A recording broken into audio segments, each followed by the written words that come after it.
on the East Coast after what we saw from Ida here, too. Just the cars you saw stranded, the basements flooded. A lot to watch for. Contessa, thank you. Those estimates out next week, I think. Okay, great. Thanks. We'll see you next week with that. Coming up, Dr. Scott Gottlieb on the COVID variant, a new one called Mu. Also, the need for potentially a third jab and the threat of more spread over the holiday weekend, Labor Day weekend, as we head to break. So look at this morning's winners and losers in the S&P 500. Squawk Box coming right back.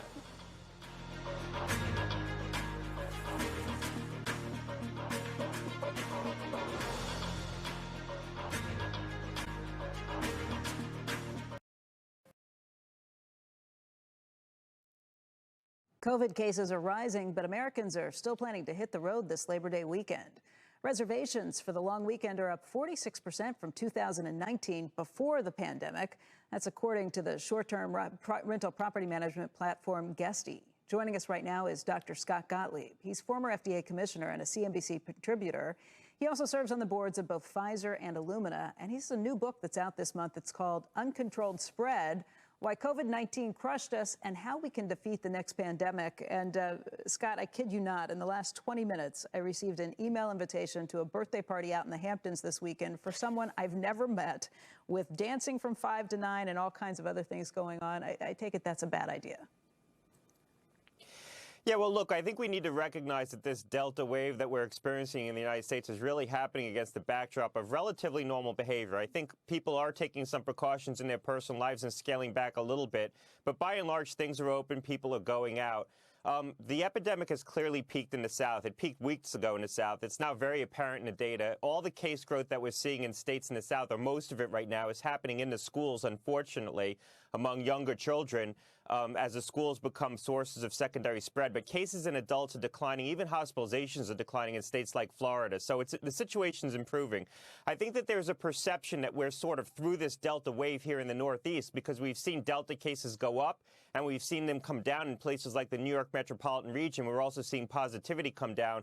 I don't think that that was the true Delta wave. I think that that was a Delta warning. I think our true Delta wave is going to start to build after Labor Day here in the Northeast and the northern part of the country. This is going to be a highly regionalized epidemic.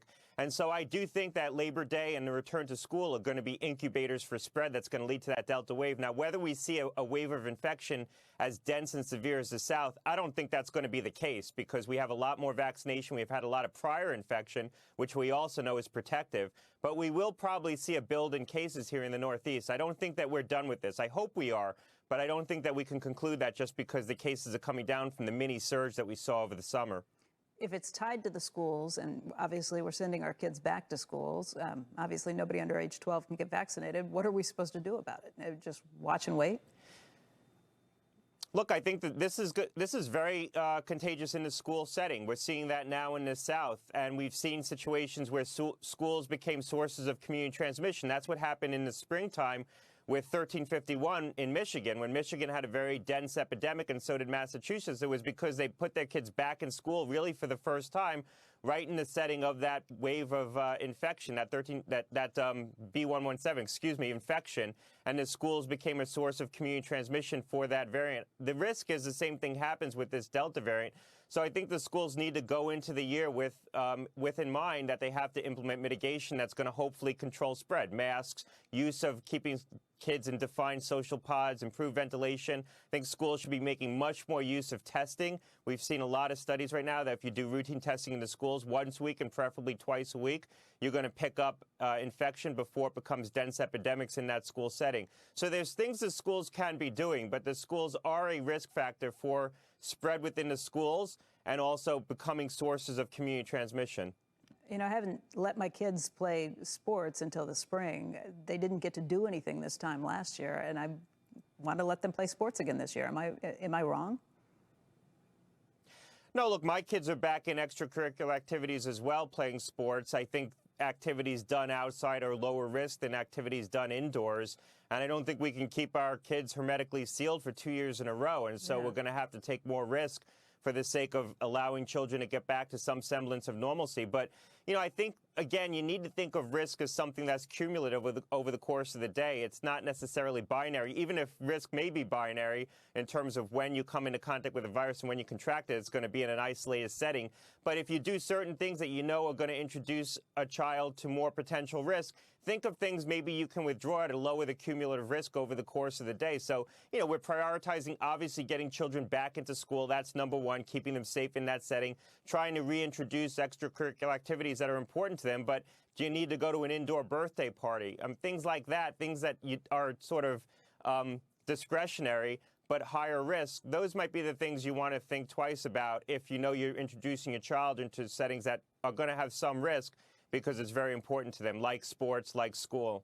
Scott, we hear all of these breakthrough cases for people who are fully vaccinated.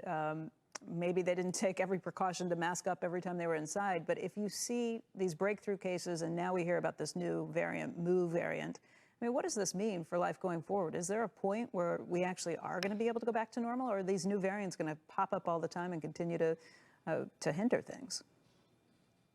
I think we're going to go back to normal after this Delta wave. Hopefully this is the last real wave of infection that we're going to experience. But it's going to be a new normal because this is going to become an endemic virus. It's going to circulate every year. It's probably going to be a winter pathogen, as coronaviruses are, after we get enough immunity in the population. And it's going to continue to drift. We'll need to reformulate our vaccines from time to time.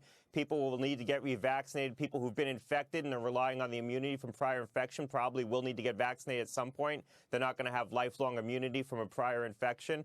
So this is going to become like a second circulating flu. And the challenge is we already have a flu. And if you have this circulating alongside flu, I think the cumulative productivity impact to society, to businesses, is going to be too great for us to return to life as we knew it. We're going to have to implement more precautions in congregate settings. So that means trying to get people vaccinated at work. It means improving air filtration and handling in indoor settings. We've greened buildings. Now we're going to have to blue them because, we sort of hermetically sealed buildings to make them more energy efficient, but that might have mitigated against the kinds of precautions we need to try to reduce spread of a respiratory pathogen. People are going to be encouraged to stay at home. Potentially, because we've sealed buildings very tight. We need to improve air handling systems. People are going to have to be encouraged to stay at home if they're sick or have a sick contact. Braving out a cold in the middle of winter is going to be frowned upon. So we're going to have to introduce more access to point-of-care testing. Exactly.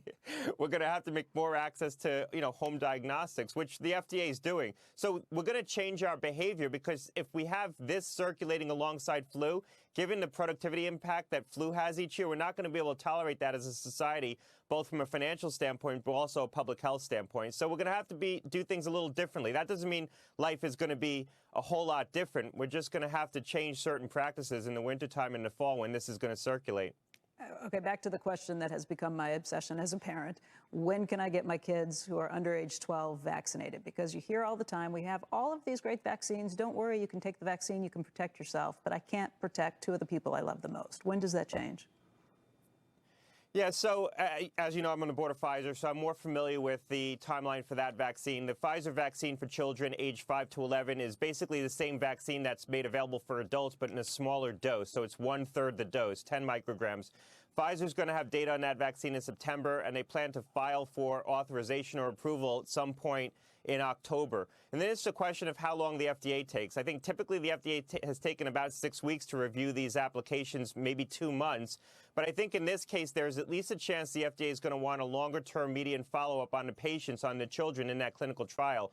So that could push it out a little bit longer. So I think you're looking at a best-case scenario, maybe an authorization or an approval early in the wintertime, and maybe it gets pushed out a little bit longer depending on how much follow-up the FDA wants with respect to the kids in that clinical trial. October was Halloween. Is that not the case anymore?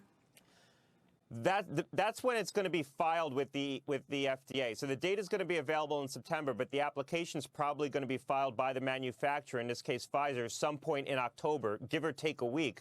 So once it gets filed, assuming the FDA takes at least 6 weeks to review that application, that sort of puts you in the early December timeframe. If the FDA takes longer or wants longer-term follow-up, it gets pushed out a little bit more. So we're talking going through the holidays potentially and having this come back again. Yeah, I think we're talking about getting through this Delta wave. So I don't think you're going to have a vaccine available for children that's authorized in this Delta wave, because I think this is going to play out over the next 2 months. We're going to see a wave of infection course through the Northeast. It's already coursed its way through the South.